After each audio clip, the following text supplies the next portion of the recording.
Thank you. I do have one more question. I was wondering if you could explain, and this is for anyone, a little bit about how the restructuring would work for people who are in tiers that are going to be eliminated, and also if there is any idea of how this would affect the market in terms of like reimbursement, what people can charge for. I mean, if we're getting rid of LMSWs, are they going to be able to bill at higher rates? Like how would this affect the market and in terms of what people would be able to make as providers? Yeah, I can take that one. So about 90 to 95% of our social work in Michigan is clinical social workers already. So it's not really going to be a huge shift for the bulk of our social workers. Just the limited license is really the big shift for many people.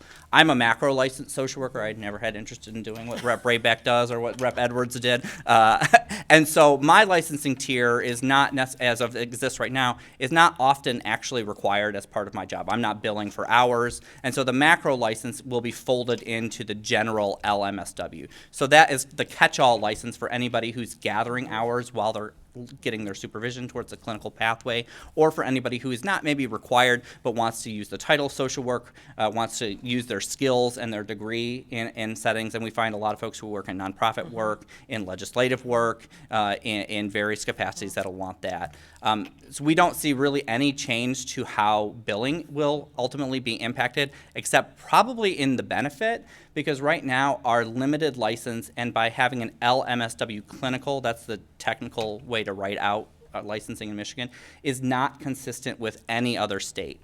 Every other state that has a clinical, almost every other state that has a clinical license, your credentials are LCSW. And so billers sometimes see an LMSW, and for other states, that's the baseline generic license, not the clinical license, where in Michigan, it's kind of both. And so this will also kind of clear up, hopefully for insurances in the future.